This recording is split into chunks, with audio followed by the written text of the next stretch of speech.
seu conhecimento. 10, 9, 8, 7, 6, 5,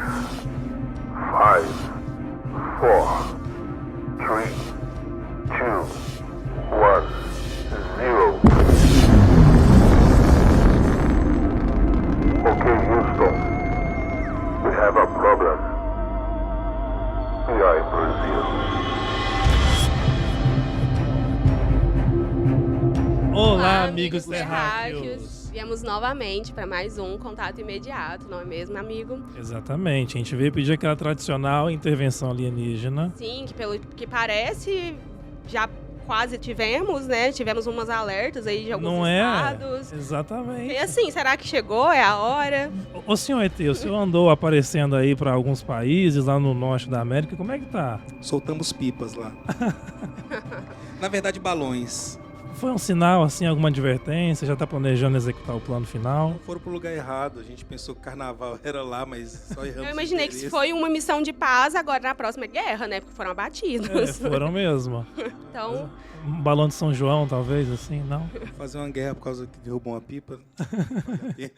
só não volta, né? Um povinho meio É, antipático, esse povinho da exatamente. terra. Mas, ó, eu achei que seria alguma coisa assim, porque afinal nós chegamos ao último episódio Dessa temporada, né, amigo? dessa temporada. E vamos encerrar então com chave de ouro. Estamos aí na época de carnaval, né? Exatamente. Olha só, agora estamos aqui com novas máscaras, né? E vamos festejar um pouquinho a vida. E com esse clima de carnaval que estamos, qual que é o tema desse episódio, amigo? Alinhado, eu acho. Então, para falar neste episódio que encerra a nossa temporada, nós vamos falar sobre cultura, manifestação popular, teatro e carnaval. A cultura popular brasileira dá sinais de retomada após alguns anos de decadência. E nesse episódio nós vamos fazer um panorama de como foram os últimos anos para este setor, bem como algumas perspectivas para o futuro. Além disso, a gente vai aproveitar toda a experiência da nossa convidada especial e vamos bater um papo sobre pedagogia teatral e conhecer um pouquinho mais sobre a história dela e a sua atuação. Top, hein, Gustavo? Fala E ela pra é gente, quem que é ela, formada então? em artes, ciências e mestre em artes pela UFO. Val Gianecchini é a pesquisadora de teatro e educação, foi professora do curso de teatro na UFO, fez residência artística na França, é autora de livro da experiência artística, a poética docente, tendo sido referência em vestibulares da Unesp, além de ter vencido o prêmio de melhor atriz no Fetiche Amazônia, Festicine, não é Isso. fetiche. Não tem um fetiche por cinema, pode ser isso. Olha, Festicine Amazônia, Festival Latino-Americano de Cinema, UFA. Ela é uma convidada de honra para encerrarmos com chave de ouro esse episódio, a nossa primeira temporada, né? Da nossa primeira temporada. sem sombra de dúvidas. E querido Val, vai aí aquecendo nos bastidores, porque daqui a pouquinho, logo após a nossa escalada, queremos você aqui na nossa passarela da área 55, tá certo? Daqui a pouco a nave desembarca a Val aí. Exatamente. Abduza pra cá. Com certeza. É isso aí, para falar de cultura, não é mesmo? Então, dando início à nossa escalada, Gustavo, quais informações que a gente tem aí sobre esse tema? Vamos lá, então. Uma conquista muito importante, Karen. A partir deste ano de 2023, um auxílio de cerca de 3 bilhões de reais deve ser destinado a auxiliar trabalhadores e organizações do setor cultural. Este valor faz parte da Lei Aldir Blanc II, idealizada pela deputada federal Benedita da Silva, do PT do Rio de Janeiro, que havia sido vetada pelo então presidente em maio de 2022. No entanto, o veto foi derrubado pelo Congresso e essa política pública terá duração de ao menos 5 anos a contar a partir de agora. Agora a cultura voltando a andar, né? Até a Lei Rouanet, que era, acho que o pavor, né, dos anticultura, tá voltando aí com tudo. Por favor. E é isso. Apesar dessa conquista, é importante lembrar que o setor da cultura foi extremamente afetado também pela pandemia e, além disso, o governo passado não demonstrou celeridade para auxiliar nessa questão, né? A agência pública, a Pública, revelou no dia 15 de fevereiro desse ano algumas atas sigilosas indicando que, na época, o Ministério da Economia não teve nenhuma pressa em regulamentar essa lei Aldir Blanc, Os registros são das reuniões do Centro de Coordenação das Operações do Comitê de Crise da Covid-19, que reuniu 233 vezes entre março de 2020 e setembro de 2021. Ou seja, 1 ano e 6 meses, e essa questão não teve nunca nenhum tipo de urgência, né? Exatamente. Foram protelando, porque não era prioridade, como a gente percebeu. Mas, cara, isso não traz nenhuma surpresa, né? A gente sabe que já há muito tempo isso era anunciado. Não se pode dizer que o Bolsonaro não deixou claro o que ele pretendia fazer, né? Ainda em 2018, o então presidenciável disse, abre aspas, nós vamos extinguir o Ministério da Cultura e teremos apenas uma secretaria para tratar do assunto. Fecha aspas. E por falar em secretaria, não podemos deixar de relembrar de um secretário de Cultura do governo anterior em específico, o Roberto Alvim. Ele foi antecessor da Regina Duarte, que teve ali uma certa participação também tão icônica quanto no sentido mais terrível que essa palavra. Né, exatamente. Né? Uma atriz no papel de vilã, talvez, dentro da cultura. E ele foi envolvido na polêmica, o Roberto Alvim, daquele vídeo com a estética nazista, que a gente se recorda muito bem. Sim. Né? No vídeo, o então secretário fez um discurso recheado de referências ao Joseph Goebbels. O Goebbels, querido ET, qual é a pronúncia correta? Goebbels. O Joseph Goebbels, ele era ministro da propaganda da Alemanha nazista, o que gerou um grande repúdio por parte da população na época, que felizmente deixou o cargo um tempo depois. Né? Aí teve lá, não era isso que ele quis dizer, e não sei o quê, sempre tem. Sim. Né, essas maquiagens aí. Problema não, né? A questão é que ele estava no governo certo, né?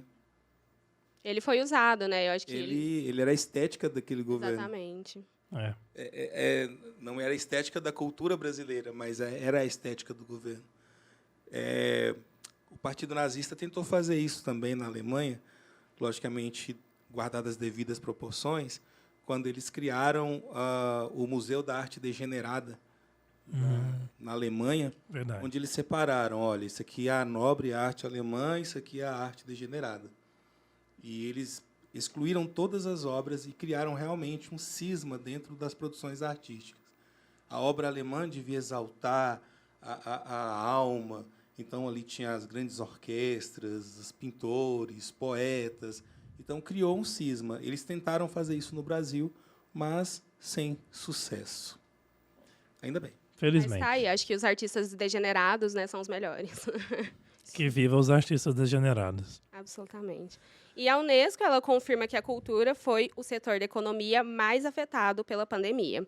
Um relatório, fruto de uma parceria da Unesco com a USP, SESC e secretarias de cultura de todos os estados do Brasil, quantificou que metade dos 5 milhões de trabalhadores da área viram o faturamento cair de 50% a 100% durante a pandemia.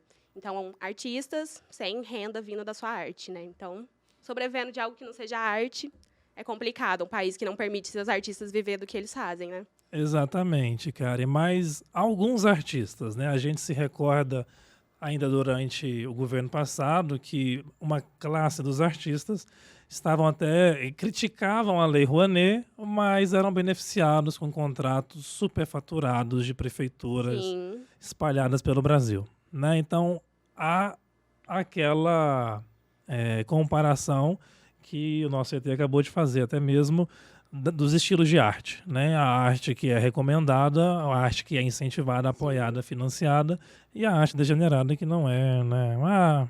Esse povo aí, Sim. né? Deixa pra lá. No caso do último governo, qualquer arte que não difundisse, né, a família tradicional ou qualquer coisa que Isso. fugisse disso, ou tivesse uma manifestação política, né, contrária a ele, Uhum. coisa que a liberdade artística inclui, né? Exatamente, a arte é isso, né? A arte. Exatamente. Então, agora vamos falar de coisa boa, por favor. E eu falei faraó. Com o novo governo, o Ministério da Cultura foi recriado e a escolha pelo presidente Lula para liderar a pasta foi a ativista social e artista Margarete Menezes, grande Margarete. E agora ela trouxe uma notícia quentinha pra gente na última quinta-feira, dia 16 de fevereiro. Ela anunciou lá no Ministério da Cultura que haverá a destinação de um total de 450 milhões de reais para o setor audiovisual brasileiro. Então talvez agora fique um pouco mais fácil de realizar o fetiche de cinema que você falou, amiga. Olha, editais públicos abertos, ouvindo? Sim, por favor. E de acordo com o Ministério da Cultura, esse valor deve viabilizar a realização de mais de 250 projetos cinematográficos em todos os cantos do Brasil. Olha aí, hein, notícias boas. E por falar em cultura, também é carnaval, né? Sim. Aqui na Terra, o que lá, sabemos no senhor país ET. Brasil. Tem carnaval aí no espaço também, ET? Tem, claro. Alguma versão do carnaval, né? Acho que tem com por todo certeza. canto. Desce aqui, vamos comemorar, já que seus balões não foi muito bem recebidos lá na América do Norte. Se você olhar à noite, na hora mais escura, você vai ver muitas luzinhas dançando no céu. Bailando. Às vezes Carnaval toda noite no espaço, não carnaval tem toda noite. responsabilidade. Isso, exatamente. Que coisa boa, é a festa da vida. É isso. E em diversas cidades brasileiras, eles estão retomando essas atividades culturais dessa época. Aqui em Uberlândia, a gente não tinha bloquinhos há muitos anos, é né? E agora a verdade. gente voltou com tudo, várias programações da prefeitura. Sim. E essas atividades culturais incluem os bloquinhos, bailes de máscaras, desfiles de escola de samba. Então, aí as pessoas estão aproveitando um pouco o espaço público para a cultura, né, nessa época do carnaval. Uma coisa que é da tradição do Brasil e estava fazendo falta, né? Sim, essa que é uma área muito criticada, né, muito julgada por não ser uma cultura, como a gente falou, né, mais requintada. Tradicional dos formatinhos, né, da Isso. sociedade. Mas o carnaval, quando a Val vir para cá, a gente vai poder falar um pouco melhor, mas ele é exatamente essa manifestação dos povos, né? Sim. Então, viva que agora a gente tem um pouco mais de condições de retomar essas manifestações que são a cara do Brasil, né? Exatamente. Afinal de contas, assim, o carnaval ele não é nem necessariamente uma festa de origem brasileira, né? Mas, ao mesmo tempo, existem É uma mistura, né? diversas Porque o Brasil... manifestações. Existe um abrasileiramento, digamos assim, do que é o carnaval. Uhum. E essa adaptação ela vai ocorrer aqui. Você vai na Itália, na era medieval, tinha também essas tradições das festas de rua, etc.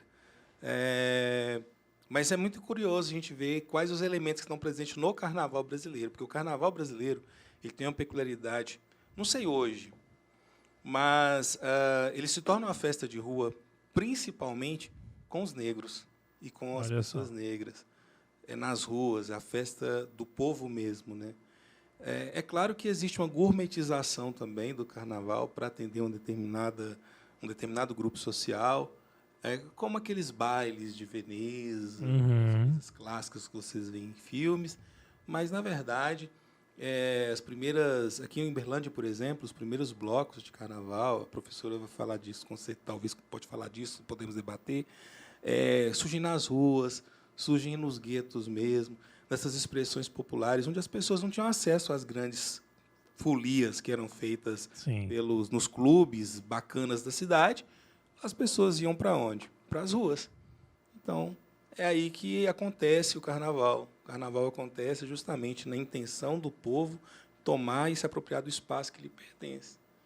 Eu acredito que o movimento dos bloquinhos é um exemplo disso hoje, talvez. Sim. Dessa liberalidade, essa liberdade de fazer as coisas, né? Mas, por exemplo, nós moramos na periferia. Eu não vejo tanto esse movimento na periferia. Mas o pessoal da periferia corre para o centro nessas Isso, eles épocas. ocupam o centro. Esses eventos acontecem que eles são acessíveis, né? É. Justamente você não tem que pagar ingresso para andar na rua.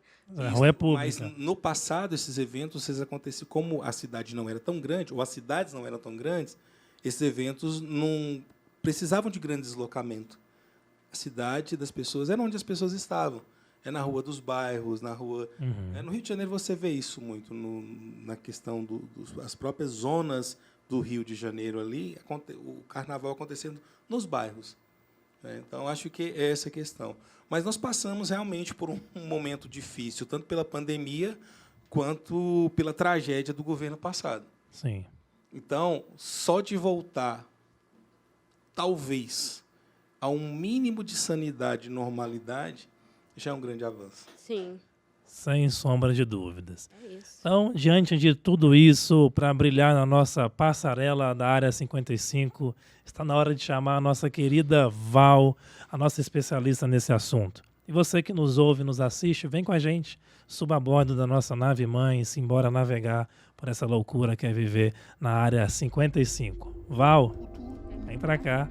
Olá, pessoal, estamos aqui de volta, né? Nossa, agora Aê! com muito mais clima de carnaval.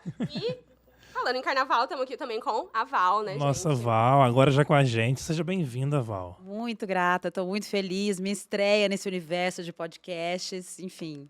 Seja muito bem-vindo à nossa Área 55. Esse espaço aqui é de artistas degenerados também, de gente que só tem esses pensamentos, são transgressores. Maravilha. E fazendo uma pequena correção, a Val é graduada em artes cênicas, né? Tô com ciências na cabeça. Então, deu aula de artes cênicas e teatro por muitos anos, né? É professora de teatro do nosso querido Gustavo. Sim, Então- hoje é a prova. Vamos ver se eu vou passar no teste, tá, Val? Avalia com carinho. Tá bom. E aí, Val, conta pra gente como que é essa sua experiência de ser professora de artes cênicas, porque eu acho assim, como eu já fiz algumas oficinas de teatro, acho que muita gente já deve ter feito, e a gente se sente assim, tão fora da gente, mas ao mesmo tempo tão a gente quando a gente faz teatro. Como que é isso?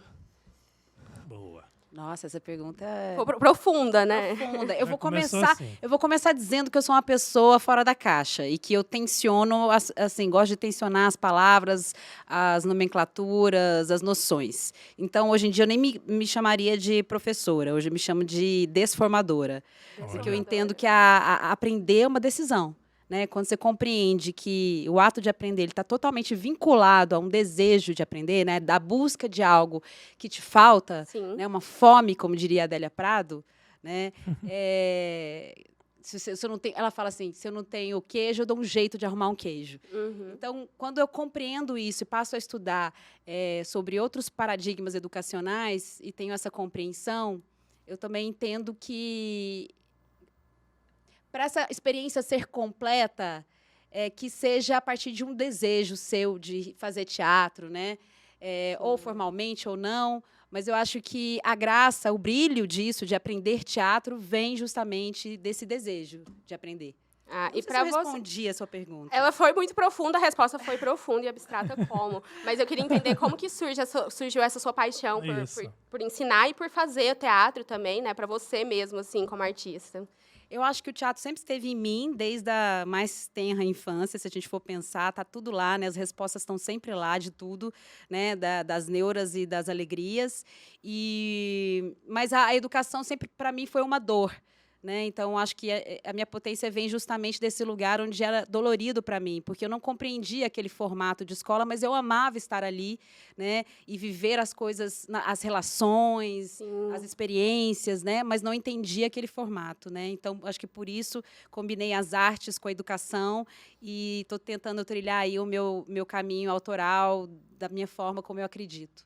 Ah, legal. Isso você falou de não encaixar nesses formatos e tudo mais. Você acha que isso é muito do artista, assim, de fugir dos padrões? Já é do artista, né? Uhum. E aí de quem resolve estudar a educação nesse lugar também, né? Então, eu juntei as duas coisas que são completamente fora da caixa, né? Sim. E aí eu acho que a gente tem que ter coragem, né? Porque você vai nadar contra a maré. Né? Uhum. Fato. E aí, amigo, para você, como é que surgiu esse interesse de estudar? Como é que está sendo essa experiência? Olha, boa pergunta, né, Val? A gente está junto ao quê? Foram duas, estão indo para a terceira aula, né? E o que eu comentei na primeira aula, porque a Val ela é maravilhosa, vocês vão ver que ela brilha por si só, né? E como está ali agora. E na primeira aula, ela já abriu a oportunidade para a gente falar um pouquinho, né? O que estava levando a gente para aquele espaço. E a gente está saindo de uma fase muito difícil para toda a humanidade, né? A gente passou por essa crise sanitária, pela pandemia, teve muitas perdas. E na verdade, eu recomecei, porque quando eu era criança e até adolescente, eu fiz um pouco em Goiânia antes de vir para cá e fizemos um pouco também juntos, né, na Escola da Vida, lá, né, Os o sketches, né, Artiquim, os isso, fizemos. Só que aí passaram-se os anos, a gente deixou esse artista adormecido, Val. E aí... Pra coisas mais sérias, né? Isso, a gente cresce, né? A gente vai ficando mais, né, quadradinho, que não deveria.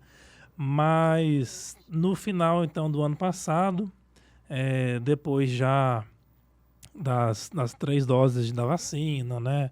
Inclusive, estou esperando a 4ª dose da Prefeitura de Uberlândia. Tem muitas cidades aí que já estão vacinando há muito tempo e a gente aqui ainda não, para pessoas abaixo dos 30 anos. O setor cultural sempre é afetado por isso, viu, gente? Porque as pessoas dependem das coisas estar funcionando 100% para poder voltar. Exatamente. Então, quando eu tive ali um pouquinho mais de segurança, que eu podia colocar a cara no sol, né, que a gente podia voltar a socializar, aí eu procurei uma escola de teatro, ainda não tinha sido aval, foi o pessoal do Grupo Pontapé, com a querida Kátia, né, a Kátia Lô, a Kátia Bisinotto, o Imanol, pessoas incríveis, incríveis. E aí eu falei assim, eu preciso agora, até brinquei, uma nova temporada da vida, né? Um novo enredo. Então, eu não estava mais me reconhecendo assim. Cansei desse papel, quero empenhar outro papel. Sim. Né? Então, vamos para isso. E aí fiz alguns meses com eles, apaixonei de novo pelo teatro. E quando eu vi agora, né, a Val nas redes sociais anunciando o curso dela, eu falei, preciso. Né? Já vi um pouquinho sobre ela, gostei da proposta, fui. E estou adorando, né, até hoje. Então, essa é a proposta, né? A gente se reinventar, poder ser nós mesmos ou outros. Você conhece, Val, o Oswaldo Montenegro? Sim. Ele falou uma coisa uma vez que eu achei incrível. Que teve uma época da vida dele que ele foi para uma cidadezinha que ele queria viver um outro papel. Ele queria deixar de ser ele por um tempo. Ele queria ser outra pessoa. Sim. E aí ele foi para essa cidadezinha e às vezes eu tenho muita vontade de fazer isso, ir para uma cidade pé de serra que ninguém me conhece, falo assim, agora eu vou ter outra personalidade, eu vou ser outra coisa, eu vou fazer completamente diferente. Aí ele falando que fez isso, que ele não aguentou, ele aguentou pouquíssimos meses porque ele descobriu que ele, mesmo não querendo mesmo tendo outras oportunidades de ser, ele não conseguia não ser ele. Então ele sempre era ele, né? E aí eu falei assim, ora pois, né? Então, Acho que de qualquer jeito é uma versão nossa, né? Não sei. então é um pouco disso, né, Val? Né? Que a gente brinca no teatro, né? Sim. E assim, acho que legal que você falou que depois dessa pandemia, realmente, né, acho que muita gente se sentiu afetada por isso e justamente acho que na questão de interação social, né? E acho que a arte e a cultura, ela ajuda muito a gente se aproximar um do outro. Então a gente se aproximar da arte, se aproximar da cultura também é se aproximar dos outros, né? Você não concorda?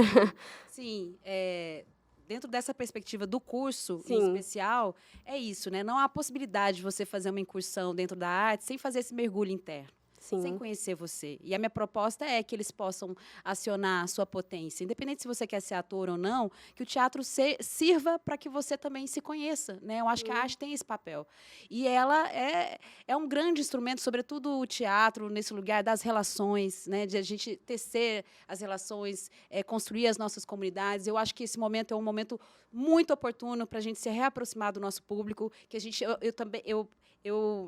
nós, artistas, né, apartados do público. Então, eu acho que esse momento é um momento muito precioso para a gente retornar à nossa comunidade, né, tocar a campainha dos nossos vizinhos e convidar eles para as nossas sedes, para assistir os nossos espetáculos. Eu acho que é um momento muito especial. O público está esperando isso, está ávido. A gente vê isso, né, pela presença nos carnavais ou até nos espetáculos teatrais, né, que tem esse desejo de retomada, desse encontro, né, entre as pessoas. O teatro também é isso, né? Vou te pedir licença para subir só um pouquinho. Tá bom. Pronto. Tá melhor? Deixa eu ouvir sua voz? Tá. Eu acho que tá. Isso, agora eu tô ouvindo melhor.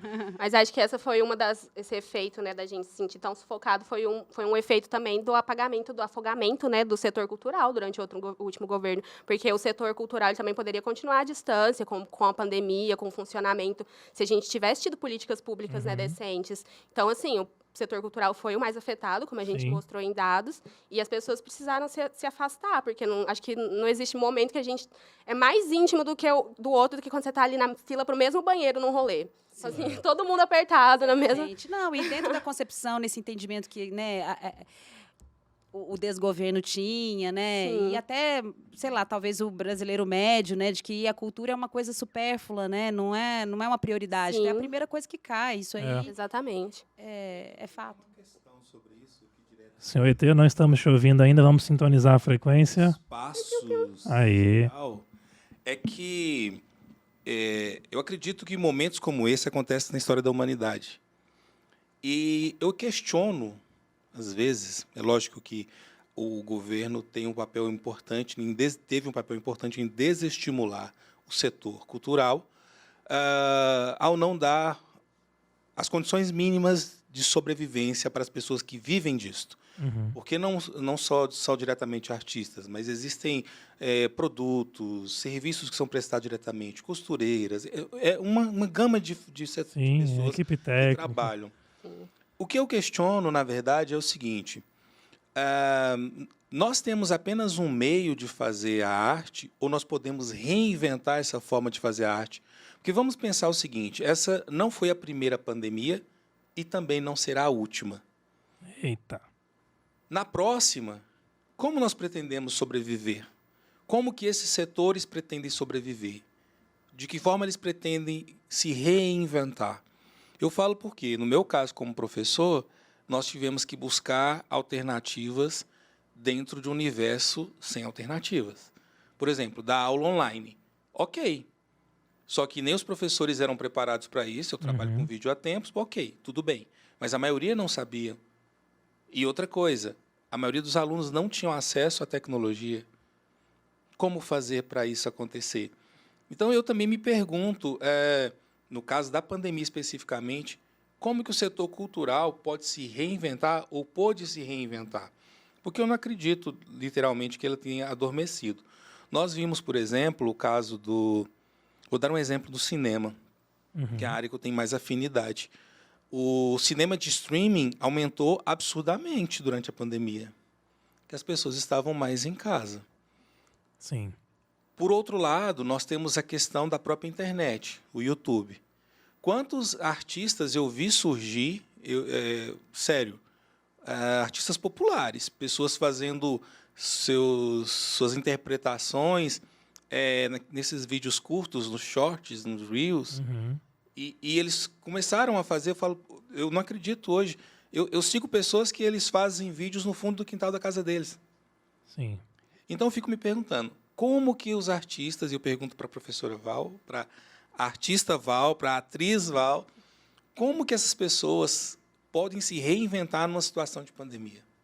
Porque nós passamos por uma, melhor vocês. É claro que é uma questão, ela é bem complexa, né? Eu vou tentar fazer uma síntese, assim. Obviamente que isso impactou de forma trágica muitas famílias, gente que dependia desse dinheiro, enfim, para colocar comida no prato.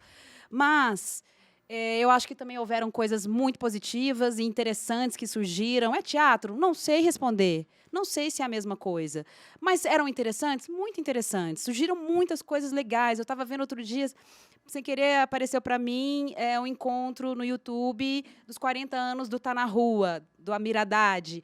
E aí o pessoal da época junto, ali conectado, né? A pandemia ela propiciou vários momentos incríveis de encontro assim no virtual, né? Sim.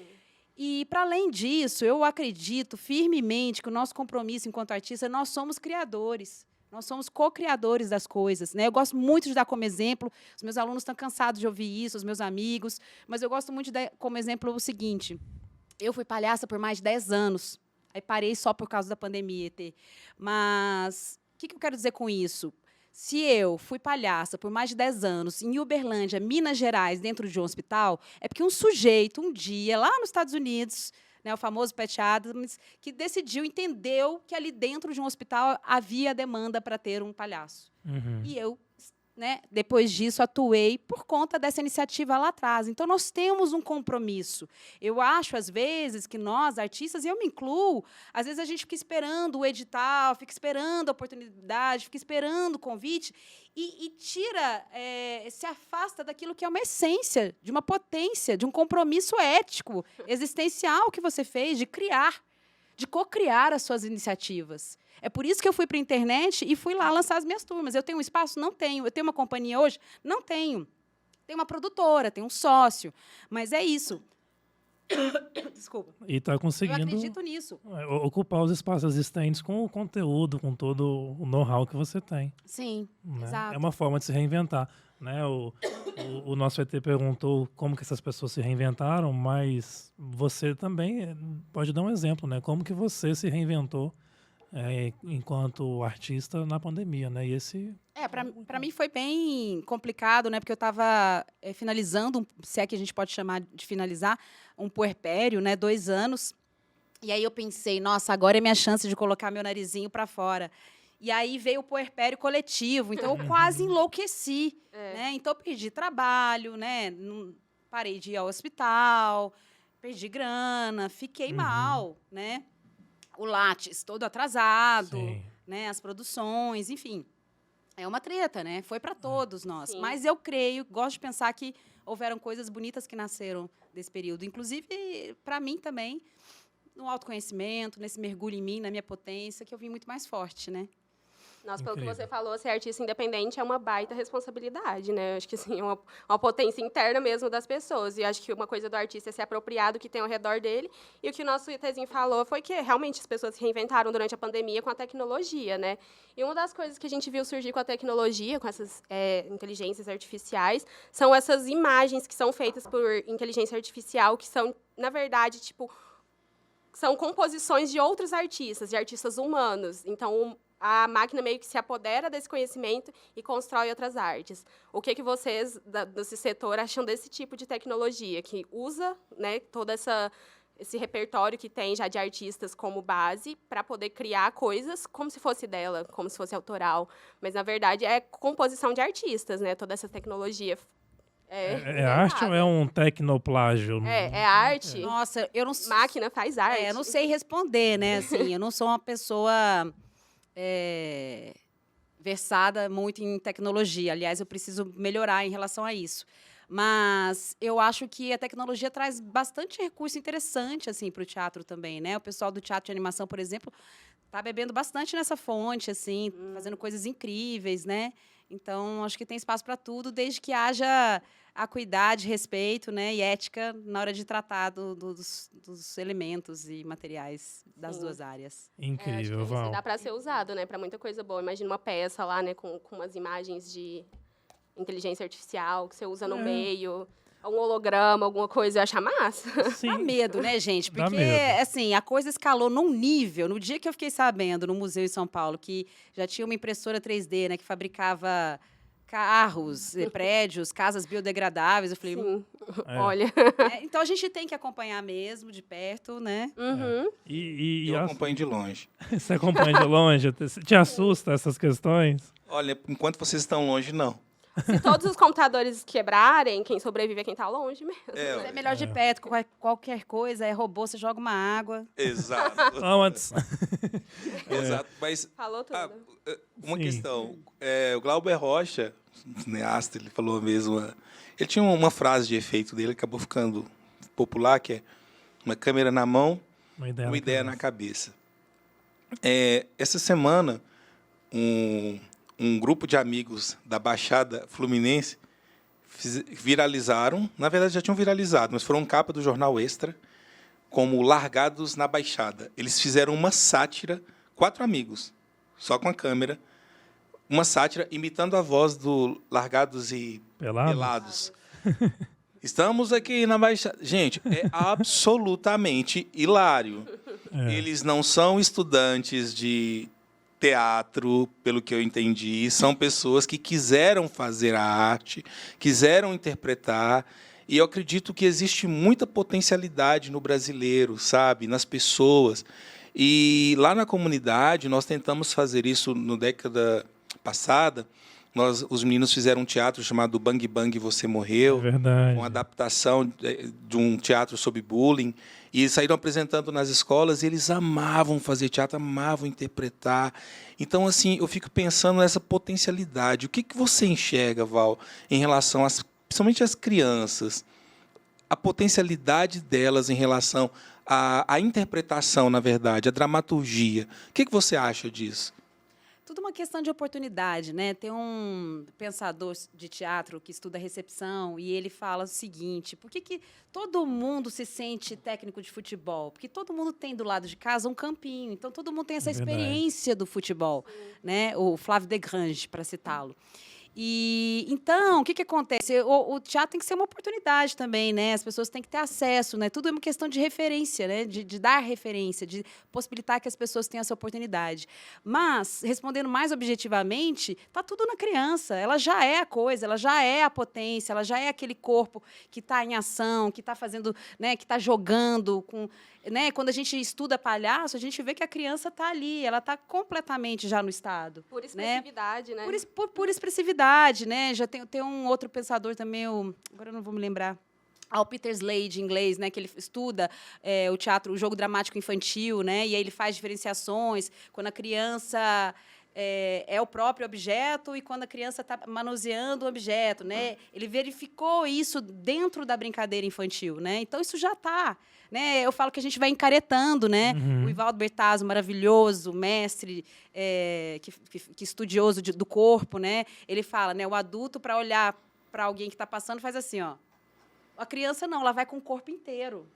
É um aprendizado, o corpo inteiro está em movimento. A gente vai encaretando, por isso que a gente tem que estar atento, né? A gente vai se podando, né? E como que a gente faz para ir desencaretando, então? Fazer teatro infância. comigo, Tá voltando à infância. Voltando à infância. Não deixando de brincar. E aí eu também... eu falo que agora eu estou muito ligada na pedagogia do sim. E tem tudo a ver com uma fala também. Hoje eu estou citando pessoas. Cite. O Márcio Balas, maravilhoso, que é um palhaço deslumbrante, e ele fala sobre o sim. E aí eu batizei como pedagogia do sim, que é você estar aberto à vida, dizer sim. Vocês já repararam que adulto é assim? A pessoa faz um convite, a primeira coisa que você fala, não, você já pensa no não. Sempre, ou um novo trabalho, não, uma nova roupa. Não. Você está sempre primeiro não, depois o sim. De sim primeiro. Você vai ver a mágica que acontece. De sim. Me convidou para o podcast? Vou. Vamos. Vou. Só se não der mesmo, mas na dúvida é sim. Sabe? Se joga. Arrisca, né? Porque daqui a pouco todo mundo é pó, ninguém está mais aqui para contar a história. É verdade. A gente fica Pedagogia do sim. Excelente. A gente fica se podando muito, né? Porque quando a gente vira adulto, né? E como a gente comentou aqui antes, é até engraçado a gente falar que virou adulto, né? Porque parece que foi ontem. Mas a gente se torna extremamente perfeccionista. E eu sofro um pouco disso e estou aprendendo a lidar, que às vezes eu acho que eu nunca estou preparado para nada. Sim. Né? Falo assim, mesmo tendo estudado, mesmo tendo feito aquilo e aquilo, assim, mas será mesmo, né? É igual quando a gente começou aqui, o Flávio, nosso ETzinho, perguntou, preparado? Eu só vou saber lá na hora, né? Quando a gente sentar lá na mesa e começar a gravar.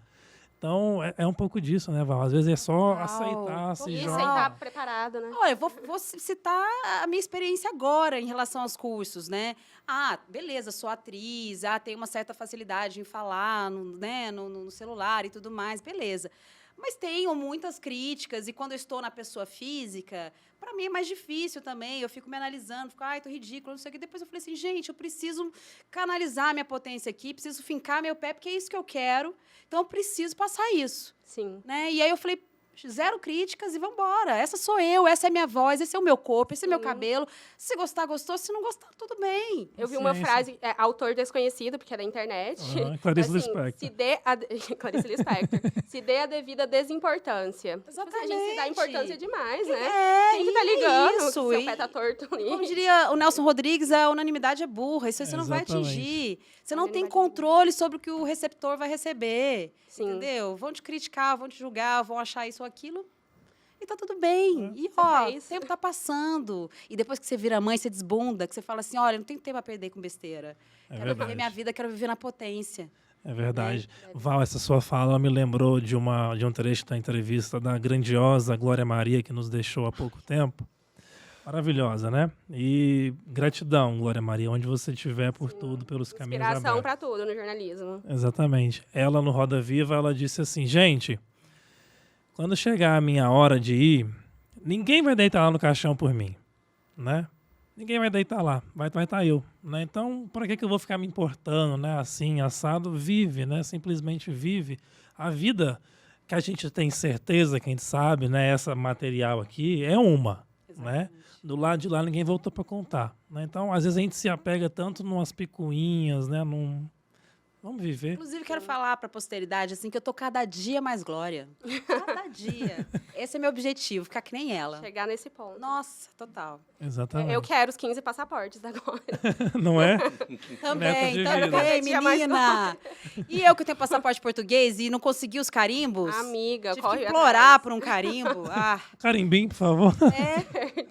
Mas, assim, a gente fala muito do teatro, a gente fica preso com as atuações, teatro, televisão, né? Mas nas suas oficinas, assim, que tipo de atividade que a gente desenvolve para ir se soltando, se libertando aos poucos, assim? Porque a gente se fecha tanto que eu acho que não é de uma vez que a gente se solta também, não, né? Boa. Então, assim, o que no teatro que vai libertando a gente, assim, dessa forma? olha, você vai se soltar à medida que você soltar você. Né? Você que se prende. Justamente, é cada um no seu tempo, né? Eu adotei uma frase que, gente, hoje eu estou citando muito. Alex Bretas, meu maravilhoso facilitador de arquiteturas de aprendizagem autodirigidas, eu fiz uma formação com ele e ele falava tudo é convite. E eu adotei essa frase para mim, tudo é convite. A gente parte do pressuposto que as pessoas são adultas, autônomas, e é isso. Então, no seu tempo, você vai se soltar. Eu vou falar das minhas aulas. As aulas são pensadas a partir de jogos teatrais, de metodologias já consagradas do teatro, mas dentro dessa perspectiva desse olhar para o ensino, da aprendizagem, da autonomia, da autodireção, desse lugar onde você se coloca, de você construir o seu caminho Sim. a partir daquilo que eu trago para você. Eu acho que isso é extremamente difícil, né? Porque a gente vive na comparação. É tipo assim, como que ele está se comportando para me comportar igual. Então, a gente deixa de eu ser acho a que gente, já né? é isso aí. Muito... Desculpa te interromper. Não, imagina. Eu acho que justamente é o que está no cerne do ser humano, né? A mímese, né? A gente fala que o teatro, né? O Aristóteles lá, a mímese. A gente tá sempre nesse lugar, Sim, né? fazendo mímica. A criança, ela deixa isso bem... Isso é aberto, né? É declarado. Se uma fala assim, eu quero isso, tia. Todas querem. Eu quero. Querem. O adulto também faz. A gente tá o tempo inteiro, né? É verdade. É igual o que a gente viu na última aula, Val, né? Lá na hora das peças, né, que a gente foi encenar, um dos grupos fez a brincadeira lá do PlayStation, né? As criancinhas, porque um tinha, todo mundo queria. Exatamente. Né? E miga, isso que você perguntou, né? Das aulas, né? Nós que estamos indo para a terceira aula, Val. O que eu acho muito legal nas aulas da Val é que, por exemplo, a gente chega, tem ali uma pequena... não é uma oficina, mas é um momento para a gente desligar um pouco do mundo aqui de fora e começar naquele momento. Sim. Você tem uma O ideia... aquecimento. Isso. As aulas de teatro é o único momento em que eu esqueço que eu tenho um celular. Ah, que maravilha. O tempo ali passa, a gente se imerge, fala assim, ó, tô aqui. Porque não dá para fazer teatro sem estar ali. Né? Não dá. Você, sem entrar de cabeça e aproveitar o momento, você tem que estar lá. Sim. Nota 10. Tá vendo? Olha. Olha aí, Arabi, você falou que ela ia me avaliar, tá avaliando. aqui, Avaliando. ó. É o primeiro, ó, tá vendo? Já palhaço, não tem problema. A primeira aprendizagem é essa, é o estado de presença, né? Tá ali. E uma coisa que eu achei incrível, Val, que você fez, eu não sei se alguém comentou, eu não comentei, mas agora aproveito para comentar na última aula. A gente fez essas atividades, era um texto, me lembrou um pouco das que a gente fazia até na Escola da Vida. A Val passou um texto, qual que era o nome do autor mesmo? Walter Benjamin. Walter Benjamin falando de um rei que na infância tinha comido lá uma torta de Omelete de amoras. Omelete de Os meus amoras. alunos devem estar assim, de cabelo em pé, porque eu dou esse texto há muitos anos, porque eu acho ele brilhante, né? É sempre atual. Sempre né? atual. Exatamente. E aí, no final da vida, o rei ele comeu essa torta, omelete de amoras na infância, só que ele estava fugindo com o pai dele, o rei não estava em guerra, ele estava fugindo e chegou na casa de uma senhorinha, ela fez essa omelete de amoras para ele. E ali ele ficou maravilhado, ele Voltou à esqueceu, infância. né, de tudo. Aí, quando ele cresceu, ele falou pro cozinheiro dele, falou assim, ó, eu quero te fazer uma proposta. Você vai fazer uma omelete de amoras igual a que eu comi 40 anos atrás. Se você fizer, você vai ser meu herdeiro, que eu não tenho filhos. Olha. Mas se você não fizer com o mesmo sabor, você morre. Simples assim. E aí o texto é incrível. E o desfecho é que o cozinheiro ele fala que podia mandar chamar o carrasco, porque a questão não era a amora, né? Era o momento que o rei estava quando ele era criança. Todo o sabor do perigo, da Isso, fuga, do estar exatamente. com o pai. Né? E que Associava isso não outras se repete. Que é irrepetível. Sim. Isso. Né? E o que eu quis dizer quando eu trouxe essa reflexão para cá é que a Val sugeriu da gente encenar essa história, dando liberdade pra gente mudar os personagens, pra gente mudar, mas mantendo a essência, né? E aí foi aí que surgiu o PlayStation, os meninos lá, achei legal, trocaram a Omelete de Amoras por um PlayStation, enfim, por aí vai. Só que aí, no final, cada um dos grupos fez da sua maneira. E aí a Val, no final, na hora que ela foi encerrar a aula, ela falou assim, olha, a gente tinha encerrado a aula anterior com uma meditação, um momento mais zen, vamos encerrar agora mais animado, para ninguém achar que interpretou de forma errada, para ninguém achar que fez coisa errada, né? Porque não tem erro, digamos assim, né? Sim, não, esse é o lugar para errar, é o lugar que a gente está autorizado a errar, né? E eu senti ali, né, todos adultos, né, que estavam ali no racional do tipo, ai, né, não foi o que eu queria, não foi o que eu planejei, tinha ali reinventar umas essa história pessoas melhor nesse que o lugar. original agora. Isso. Então, eu queria ir para o corpo, Sim. né, e queria para uma coisa mais up, para justamente darem uma... Sim. Sim. Essa questão de Transcendar. presença, da gente estar no próprio corpo, acho que já é muito difícil pra gente, né? Da gente desligar desse tanto de coisa que mantém a gente de fora do corpo. A gente usar nosso corpo como objeto, né? É isso que o teatro faz um pouco com a gente, trazer a gente de volta. Sim, porque eu acho que muito das respostas está no corpo, né? Eles estavam fazendo exercício e lá, blá, blá, blá, blá, blá, achando que resolve tudo no mental e na conversa. Gente, vai para o corpo, gente, vai para o corpo, né? A resposta. Tanto que você, né, agora pensando, né, a gente ficou muito tempo em casa, após a pandemia, tudo, e acho que se habituou a isso, né? Sim. A ficar bastante tempo no ambiente. Se você tiver oportunidade, sempre saia, dá uma volta, porque isso ajuda a arejar a cabeça, né? O corpo em movimento traz um outro lugar, assim, do pensar. Sim. Né? Dar uma volta sem o celular, né? Porque Sem o senão celular, ainda fica aqui. Isso. É De verdade. preferência. Um órgão, né? É incrível como a gente se desprende disso. Só lembrando uma coisa que aconteceu, que esses dias o ETzinho estava lá em casa fazendo exercício físico, e aí ele falou, vou virar uma cambalhota. Aí ele pegou e conseguiu fazer a cambalhota no chão. E eu olhei e falei assim, gente, tem tanto tempo que eu não faço uma cambalhota que eu não sei se o meu corpo consegue mais. Eu fiquei me pensando lá, ridícula, me colocando no chão e tentando rolar. Aí eu simplesmente falei, não, vamos fazer de ridículo. Mas agora, quando eu chegar em casa, eu vou dar uma cambalhota. Não, Por e aí favor, você imagina, vamos cobrar. você vai, enrijece seu corpo. Se você só fica sempre naquela mesma função, sempre na frente do computador, quem trabalha muito na frente do computador, né? Sempre naquela posição, acorda, dorme, tá sempre naquele lugar. Imagine, como é que fica seu mental nisso?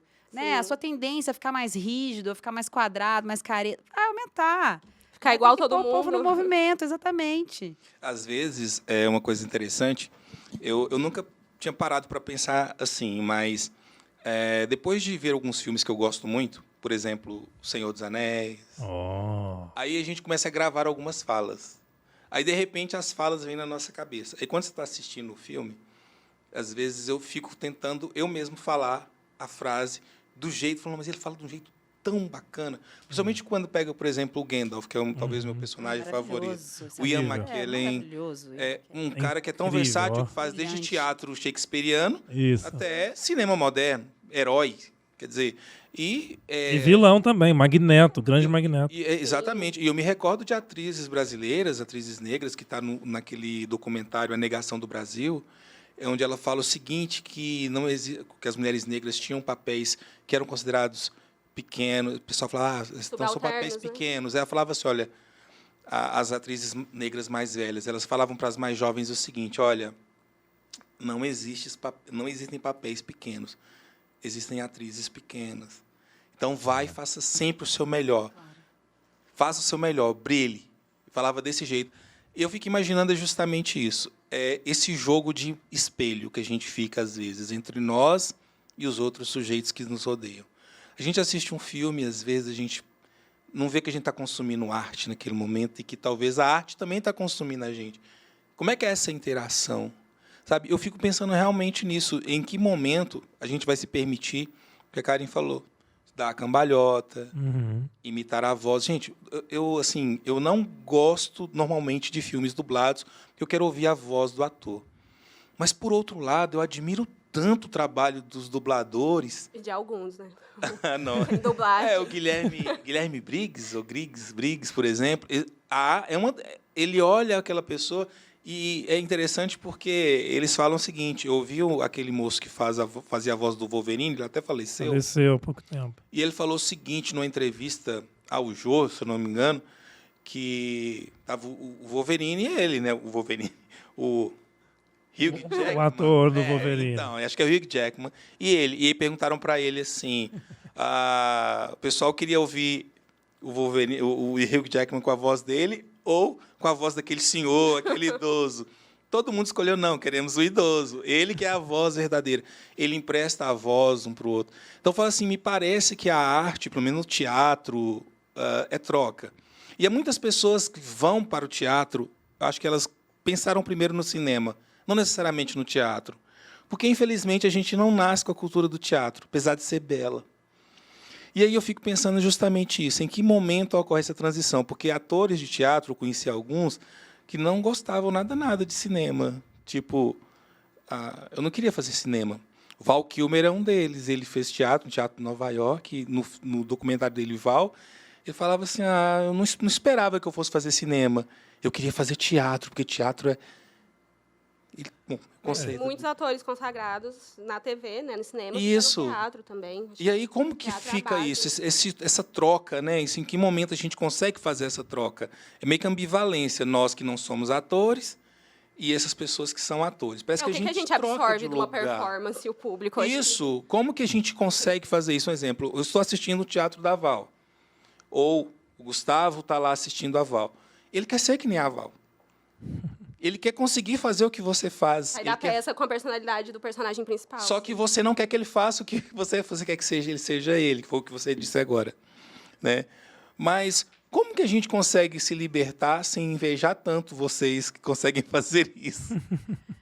Nossa, que pergunta complexa. É a boa Acho. pergunta. Faz de novo a pergunta. Como que a gente consegue se libertar, né, se a gente fica muito preso justamente aos modelos que existem de pessoas tão boas? Eu acho que tudo pode ser inspiração, porque é isso, a gente nunca, né? Você pode dar o mesmo personagem para a pessoa, o mesmo texto, ela vai fazer diferente. E aí talvez o caminho seja justamente a gente encontrar o nosso lugar de potência, que é isso que vai fazer aquilo ser incrível. É isso que vai fazer um papel pequeno ser incrível, né? Ser espetacular, porque você vai estar preenchido naquilo. Eu acho que toda a resposta está no autoconhecimento e na autorresponsabilidade. Eu acho que esse é o grande grito da moda. Em relação a qualquer coisa, a sua relação com os outros, sua relação com a arte, sua relação com o seu trabalho. É isso, autorresponsabilidade e autoconhecimento. Porque esse mergulho para dentro faz toda a diferença. Né? De como você olha o outro, como você se inspira no outro, e aí você vai fazer o seu. Porque é isso, a gente se inspira, né? A Elis Regina copiava as grandes cantoras que ela admirava, ela copiava, ela fala essa palavra. Só que é óbvio que ela fazia diferente, porque Era a era versão Elis, dela. né? E virou a Elis, virou quem era. Né? Então, eu acho que é por aí. Não sei se eu respondi a sua pergunta. É isso mesmo. Na administração, eles chamam isso de benchmarking. Agora, a sua explicação... Você também falou duas coisas que é o seguinte, né? Uma que a gente tem muito mais acesso, né? Por causa do advento da televisão, a gente tem muito mais acesso a filmes e novelas, enfim, isso acabou sendo o grande referencial, né? E tem uma outra coisa também que é a questão do drama, né? O que a gente chama de drama no teatro, né? Que ele foi feito para te capturar nesse lugar. Então, você acaba esquecendo que como chama mesmo o ator que faz o Gandalf? Ian McKellen. McKellen. Ian McKellen, que é maravilhoso, deslumbrante, atorzaço, mas aí foi feito para isso, né? E homossexual, viu, Trilha e pessoal? tudo mais. Escutem isso aí. Sim. Sim, sim. Eu morei um tempo em Londres e o meu sonho era ir no pub dele para ver se eu encontrava com ele. Encontrava com Ele ele. tem um pub, ele olha, tem. não sabia. Isso. Tem. Ele estava fazendo uma peça do Shakespeare, né? Eu não sei se era no pub dele, mas já pensou que honra deve ser ir no pub dele e ver ele lá Nossa, interpretando? Imagina. Mas eu ia te perguntar, Val, isso na onda do que o Flávio disse, teatro e cinema. Você tem formação em teatro, bastante atuação, e você já teve alguma experiência na área cinematográfica? E como é que é a diferença? Conta um pouquinho pra gente. Esse assunto é maravilhoso. Eu acho que tem uma carência, né? Assim, é o que eu falo quando eu dei aula na UFO, né, como professora do curso de graduação, né? A universidade é mais um espaço de formação e ela tem lacunas. E uma das lacunas é essa, né, de que não tem uma formação voltada para o cinema, né? Para o artista teatral mesmo. Então, quer dizer, a gente já sai da universidade já com esse... Então, eu fui fazer cinema, as coisas que eu fiz... nesse lugar de inexperiência, né? Confiando ali na direção, que me trouxe um pouco do meu entendimento, né? Porque o cinema é uma coisa menor, né? Como diria o Tarkovsky, é a arte do diretor, né? Ele que conduz o seu olhar. No teatro, não. No teatro, você está lá capturando signos, você fazendo a sua leitura. Mas no cinema, não. Tem uma condução ali, né? E o Tarkovsky fala o seguinte, que o cinema é um outro lugar assim, de atuação, é menor, é um lugar muito mais sutil.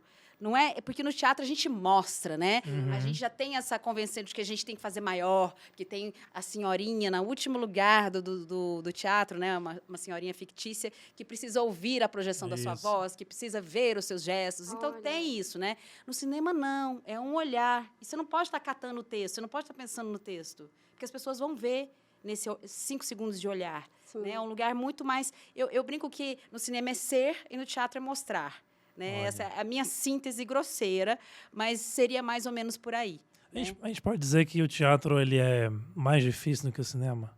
Sabe por que eu tenho essa expressão? Primeiro porque é ao vivo e segundo que você tem que decorar todo o texto, eu acho.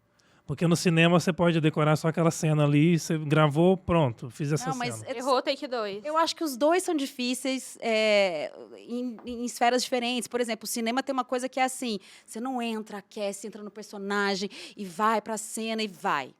Não, no cinema é assim, vamos gravar a cena 10, aí você vai lá... Chorando pela morte da mãe, ação. Ação.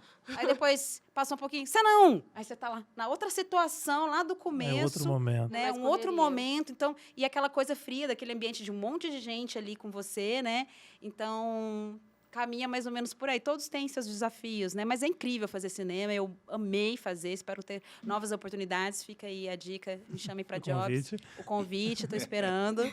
Mas as oportunidades que eu tive foram incríveis, tanto que resultou até num prêmio, foi muito legal, assim. Olha, conta pra gente. Um filme que a gente fez entre amigos no final de semana. Hoje esse diretor está, assim, muito cotado, está na Europa, renomado, quase foi para o Oscar, estava na shortlist. E aí, nesse filme que fizemos aí no final de semana, o Carlos II, que a gente fala que é daqui, mas é também de São Paulo e está em Natal, né?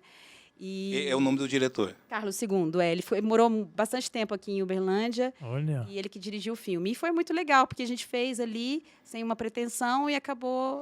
Qual foi o nome do filme mesmo? Cheirosa. Cheirosa. Outro filme bem marcante que eu fiz também foi o Tons de Cora, que foi em homenagem a Cora Pavan Caparelli, né? Essa mulher, essa artista docente dessa cidade, desbravadora, né? Responsável pelo conservatório, também pela criação do curso de música da UFO, e eu fiz a Cora. Né? Então foi muito incrível. Que honra. É uma honra. Onde a gente pode assistir? Eu preciso ver se ele está disponível na internet, mas com direção da Nara, maravilhosa também, diretora aqui local. Então temos muitos talentos em Uberlândia, atores, atrizes. Anaris Bribble? Anaris Bribble. Olha, ela foi minha diretora também. Eu participei de um programa com ela, ela é sensacional. Nossa. Ela é responsável pelo projeto. Ela fica ali atrás do Lucas, que era o nosso câmera, ela fala, faz isso aqui, grava isso aqui. Você não sabe o que está acontecendo, mas você confia, porque a Nara... Sim, brilhante, maravilhosa, né? Ser dirigida por uma mulher, e uma mulher como ela é um privilégio. Sim. E a última experiência que eu tive com audiovisual foi a série que gravamos aqui ano passado, graças a um edital da Ancine, que estava até desatualizado, de 2017, precisávamos gravar, parceria de uma produtora de São Paulo e a produtora de Cristiano e Carlos II aqui, a Sopro do Tempo, e gravamos aqui uma série de 10 episódios, né, com atores locais. Então, eles escolheram gravar aqui em Uberlândia. Ela vai ser exibida na TV em breve. Legal. Assim esperamos, né? Legal.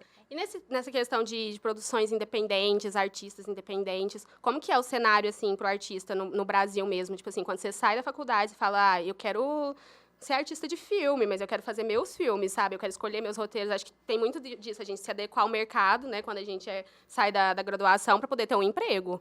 Mas se você é artista, às vezes acho que é muito mais difícil a gente encontrar isso, né? É mais difícil. A gente tem que tipo assim, eu quero nesses parâmetros. Tem que ser tenaz, assim, né? Você tem que estar já eu acho que a universidade te proporciona isso, né? Conhecer pessoas, fazer vínculos, porque isso pode depois te abrir portas portas, né, no trabalho. Acho que você tem que estar antenado ali, tentando, né, se conectar com as pessoas que você se interessa em trabalhar, né? E não ter medo de levar não, né? Porque o não a gente já tem, Sim. né? Mas assim, eu acho que cada um cava suas oportunidades da maneira que consegue e, enfim, mas que é difícil assim, uma tendência que eu observo é assim, alunos da graduação, e principalmente os que têm licenciatura, é já caminhar para a escola pública, né? Já garantir um fixo para poder fazer os outros Sim. trabalhos, né? É uma tendência de todos, na real, né? Que a gente precisa mesmo, né? Enfim, sobreviver. Então, mais ou menos é isso, né? Tem um cara das artes visuais que fala sobre o artista, etc., né? O artista no Brasil, ele, em geral, ele é o artista, ele é artista curador, ele é artista, Sim. né? Olha, artista, Ator, etc. que vai assumindo, eu mesma, né, sou artista produtora, sou artista professora, Sim. artista pesquisadora, então o artista ele sempre está multitarefas, né, para que seja possível aí Fazer sua arte. e também sobreviver, né, Sim. porque a gente não vive de luz, como muita gente acha, inclusive. Exatamente. falta Vive assim. de aplausos, né? Não é? Não, amor, não é assim. Não é assim que funciona. Val, não sei se é um bom assunto para falar, mas às vezes a Karen já entrou nessa meada aí. O aluno saiu da faculdade e aí ele quer ir atuar. Como é que é o mercado hoje? Você quer ser ator. A gente pode dizer que alguém que está fazendo o seu curso livre, ele pode sair dali já encaminhado para ter alguma oportunidade, ou é necessário ter a graduação? Como é que vem? E aí ainda é muito eixo Rio-São Paulo? Como é que está, na sua visão, tudo isso? Na minha visão, assim, tudo pode.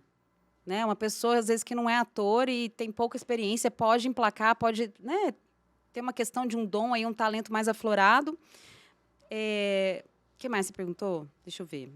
O eixo Rio-São Paulo? Então, eu acho que, assim, esse sonho dourado, né, do eixo Rio-São Paulo, eu acho que, enfim, essa coisa está um pouco saturada. Né? Eu acho que o interessante agora é fazer um movimento dentro da sua própria cidade, né? Tem várias cidades. Né? Por aqui, por exemplo, menores que precisam de professores de arte, de alguém para conduzir, de repente, algum projeto, alguma coisa local, entendeu? Isso tem muita carência. Então, às vezes, fica muito obcecado ali pelo eixo Rio-São Paulo e aquilo está saturado.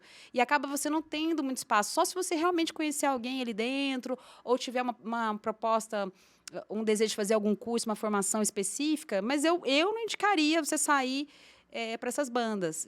É legal a experiência? Né? Mas eu acho que também tem muita coisa para ser feita nas suas cidades, né? Eu penso assim. Sim, e acho que a internet trouxe muito essa possibilidade. Sim, também, né? De fazer sem sair também do seu espaço e manter alguns traços, né, dos regionalismos. Acho que a gente vê muito isso na cultura, nas manifestações culturais do Nordeste. Eu amo. Sim. Você fala assim, é tão regionalista, é único no negócio, não é aquela coisa meio... Qual que é a palavra? Meio universal, meio padronizada. Sim, sei lá. E foi muito interessante que recentemente eu tive na Mostra de Cinema de Tiradentes e vi uma moça da Rede Globo falando, né, que essa nova gestão assim tem modificado o pensamento. Então, eles estão interessados também em outros perfis, não só físicos, mas também de regiões diferentes, né? Então, sotaques diferentes. Eles estão atentos a isso, né? É claro que ali dentro, especialmente, uma mudança que vai ser gradual, vai ser lenta, mas que eles já estão com esse olhar, né? Que eles entendem, exatamente, né? Como que o boom da internet movimentou ali, né? As televisões e tudo mais. Exatamente. E a Globo, ela é uma emissora que conseguiu se reinventar. Tem a Globoplay, tem 500 canais, por aí vai. Ao passo que a gente não vê o mesmo movimento em outras emissoras, né? E valorizar esse regionalismo é extremamente importante, não só na questão cultural, mas também, né? Mas também a gente vê isso no jornalismo, né? Quando a gente debate a regularização das mídias, é para que o jornalismo local, o conteúdo local, ele tenha o maior espaço. Os últimos dados que eu vi foram que de 6 a cada 10 municípios brasileiros não tem jornalismo local. Olha isso, gente. Pois tem jornalismo local. E aí você consome conteúdo. Você fica vendo São Paulo? Exatamente. Não, né, gente? E qual que é a referência, né, que aquela população vai ter, né? Por aí vai. Exatamente. para um desenvolvimento mais local, né? De tudo, até da cultura. De tudo que a gente falou, e esse assunto tem tudo a ver também, é tudo voltar para casa. É voltar para o simples, é voltar para o aconchego, para a sua comunidade, né? Uma das formações que eu fiz na pandemia, porque aí eu aproveitei para estudar, né? Não tinha como trabalhar, a gente estuda. Estuda e olha para dentro. E eu fiz uma formação na Ecohabitare, sobre interessados em fazer a transição entre o paradigma instrucionista para o paradigma de aprendizagem, sob a coordenação geral do professor José Pacheco, fundador da Escola da Ponte. E uma das coisas assim que é a base, né, dos ensinamentos que eu aprendi lá é o currículo subjetivo, comunitário e planetário, né? Não há possibilidade da gente não olhar para essas três esferas em tudo que a gente fizer. O mundo tudo ao seu redor, né? Então, eu tenho isso para mim, assim.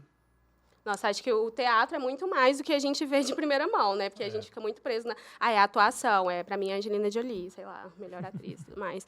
Mas o teatro é a gente, né? O nosso corpo, é a nossa interação. E qualquer um pode fazer, hein? Qualquer um pode começar teatro a qualquer hora. Qualquer pessoa. É isso. Pode. É só... Só querer. Ok. E isso... Eu acredito nisso, né? Autonomia para aprender. E isso eu estudei bastante em autodireção, assim, né? Porque a gente sempre acha, quando a gente vai buscar um conhecimento, que ela está atrelada a um mestre, ou uma instituição, ou um professor. E não. Quando a gente descobre a beleza que é você ser um autodirigido, de você trilhar o seu percurso de autonomia, obviamente que a autodireção não é estar sozinho, não é a mesma coisa que autodidata. Ele se alimenta de uma rede. Ele cria laços com uma rede para se apoiar, para ter com quem dialogar. Mas ele pode fazer um percurso dele, autônomo. Então, quando você compreende isso, você não precisa necessariamente submeter a um mestre. É claro que ele também pode escolher. Então, ele pode escolher fazer teatro com a Val. E está tudo bem. Mas como é que ele trilha o percurso dele ali dentro, né? Isso é importante. Que o aprendizado do Gustavo vai ser diferente do seu. Sim. Val, carnaval, brincando. Monólogo. O que é um monólogo? Tecnicamente falando, o monólogo é uma pessoa em cena e o seu texto, né? É um teatro feito por uma pessoa só, sozinha em cena. Mas ela nunca é uma pessoa sozinha, porque você tem, né, o bilheteiro, você tem a pessoa que te dirigiu, a pessoa que te vestiu. As várias personalidades. As várias pessoas ali. Mas o monólogo é isso. Eu nunca fiz um monólogo, nem tenho tanta experiência para falar. Tem que ser muito bom para fazer um monólogo, assim. Garantir um É isso que eu ia espetáculo. perguntar. Só não pode perder a linha de raciocínio em 1 minuto. Porque, assim, quanto tempo... A pergunta pode ser muito boba, mas quanto tempo dura um espetáculo de teatro? Né? É igual os filmes, né? Que tem duração... É porque é justamente isso, a questão do consumo, que a gente ia entrar. Hoje eles meio que empacotaram horários de filme. Como eu estudei cinema, fala assim, o cinema com Charlton Heston durava 5 horas. Lá no meio tinha intermission, 15 minutos, você podia ir no banheiro, fazer qualquer coisa, comer, comprar pipoca. Isso é impensável hoje. Aí em casa a gente pode pausar e eu só vejo filme de 1h30. A Karen escolhe filmes pensando assim, nossa, não, isso aqui é 2 horas, não. 2 horas adicionalistas. Eu não vejo isso. Um exemplo, uma coisa que eu amo ver em filmes, os créditos. Eu gosto de ver aqueles nomes, as pessoas, quem fez, quantas pessoas teve ali na... Eu gosto de ver tudo isso, né? Mas hoje parece que o pessoal já dá aquele play e passa. Então, tempo do teatro. Qual é o tempo? Será que o pessoal está moldando muito o tempo do teatro para adequar algo nova, a um novo mundo? Como que é isso? E eu falei por causa do monólogo justamente por isso, porque o monólogo, como é um ator só, é mais difícil fazer, né? O tempo de um monólogo é diferente de um tempo de um teatro de atuação coletiva? Não costuma ser, não. Mas tem de todos os tamanhos. Tem, assim... Vou falar de forma intuitiva, assim. Eu acho que tem, sim, uma tendência a não realizarmos tantos espetáculos longos, assim, né? Eu já fiz espetáculo de 2h30, né? O espetáculo precisa estar com uma qualidade, assim, de tudo, assim, de atenção ali para conseguir prender mesmo, né? Porque hoje em dia as pessoas estão realmente querendo consumir coisas mais rápidas. Então, eu vejo uma tendência dos espetáculos serem um pouco mais compactos, assim. Mas isso não é uma regra. Eu acho que cada um faz o teatro que acredita, né? Que sente no coração, de que faz sentido, né? Eu acho que é isso. Uma assim. duração hoje média de uma Você consegue... 50 minutos, 1 hora, Entendo. 1h30. Eu acho que isso As não coisas que eu é, tenho não é visto. próprio do teatro, do cinema. Eu acho que é próprio do nosso tempo. Sim. Porque uma vez eu ouvi, não sei se foi um padre ou um pastor falando, dando um conselho de que a missa e o culto deveria ter esse tempo, porque as pessoas estavam escolhendo qual missa ou culto elas iam com base na duração do tempo. Olha isso. Então, vou na de manhã que o padre vai falar mais rapidinho, o sermão é mais curto. Então, que tempo é esse que a gente está vivendo, né? Mas na consulta do médico, o tempo é diferente. O médico que gasta menos tempo com a gente tem a impressão de que ele... É um mau médico. É um mau médico. Nem me tocou. Quando é gente que quer atenção, né? Olha, Boa! Quando a gente Olha. quer um olhar pra cima da gente, né? Exatamente. mas aí quando a gente quer olhar, a gente quer ver pouco. Quando a gente quer ser visto por mais tempo. Isso, me examine. Interessante. Mas a respeito dessa diferença entre cinema e teatro, eu queria saber, tipo, na produção, o que leva mais tempo? Por exemplo, para você deixar pronto uma peça de teatro ou um filme? Porque você já teve experiência Nossa, eu não com os sei dois. dizer, porque são bastidores muito diferentes, assim, que necessitam de coisas Uhum. e aparatos diferentes, né? Por exemplo, e aí depende da função que você desempenha. Eu, como produtora de elenco nessa série, fiquei 9 meses, né? Eu Nossa. brinco que eu Olha. pari junto o foi. bola pra frente, porque eu fiquei 9 meses. Aí, de repente, a equipe de figurino chegou um pouco depois. Uhum. Então, assim, depende muito do que você está fazendo, né? Em geral, isso também é uma tendência, né? As pessoas estão querendo ensaiar menos tempo, ficar menos tempo em sala de ensaio e apresentar mais, né? Porque às vezes a gente fica longos meses e apresenta pouco, Sim. né? Então, eu acho que essas coisas elas estão sendo modificadas, assim, mesmo que inconscientemente a gente tá fazendo mudanças, operando mudanças, né? Porque afinal de contas a gente vive numa era onde as pessoas podem acelerar na velocidade 2 a fala do coleguinha no áudio do WhatsApp. Exatamente. E agora nas séries, o que você acha disso, Val? Você tá vendo lá, Netflix, tá lá. Você pode pôr a série rápida. Mentira. Não, mas alguém Não. faz isso? Não, aí, Pode. gente, aí você já, né, já garante seu plano de saúde ali, porque você vai O enlouquecer. Arábio levantou a mão ali, ó. Você Não, vai Arábio. colapsar, você vai colapsar. Vai colapsar, né? A gente precisa Assim, cuidar disso. eu assisto aulas, assim, na velocidade 2, às vezes 2,5, porque às vezes é muito O Val lento. vai colapsar também. A aula tá liberada ou tá inclusa no... Acho que aula ainda rola, né? A gente só tá tentando absorver o conteúdo mais rápido. Gente, olha, não Agora, tô- um filme é um momento de relaxar. Olha, eu que sou uma pessoa da época do vinil, do telefone que você fazia assim, ó, eu tô com muita dificuldade de entender esse momento. Muita. O pessoal tirar foto do quadro negro, né? Aham. Não. Ou- Nossa ouvir época, a gente tirava foto do mensagens slide. Acelerando. Não, Eu gente. tenho muita dificuldade. Olha, com isso. eu que pesquisava na Barça. Olha aí, gente. Nossa, aí, realmente, procurar lá no índice, né? Olha. Mas assim, quando você tá lá num espetáculo, vocês preparam um espetáculo, quanto tempo normalmente ele fica em exibição? Porque um filme, ele vai pro cinema, mas depois que ele sai pro cinema, você encontra ele em vários lugares. Agora, uma peça de teatro, acabou de exibir, você perdeu, já era. Olha, Como que é isso? é complicado, é bem complicado, né? Porque às vezes ela tá, né? A gente consegue fazer uma produção às vezes com uma lei de incentivo, alguma coisa assim. Aí estreia, apresenta 2 vezes, aí surge outro projeto, né? Então, Sim. a gente não vive de bilheteria. Nós que não estamos com uma visibilidade, né, nacional, a gente não vive. É impossível viver de bilheteria. Mas assim, né? depois que uma peça foi toda construída, todo um roteiro, esse projeto ele não pode ser feito por outra companhia, assim?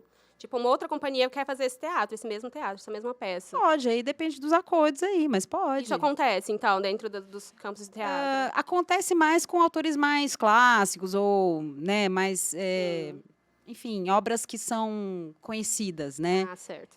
Faz Assim, sentido. isso pode acontecer mais assim, mas quando é autoral, acho que é mais difícil. Mas eu queria ver mais esse movimento de muitas peças autorais assim se multiplicando. Fala, nossa, essa peça aqui rodou o Brasil. Fala, olha que legal. Certamente isso seria Sim. incrível, né? Mas assim, eu acho que existe um movimento teatral em Uberlândia, acho não, existe, tá, gente? É muito certeza. importante que vocês saibam disso. E acho que também tem, da parte da população, assim, já se acostumou num discurso, ai, eu não vejo divulgação, ai, ninguém divulga. Mas você segue a página que divulga arte na sua cidade? Você está atento? Você passa de vez em quando no bloco do teatro? Sabe assim? Sim.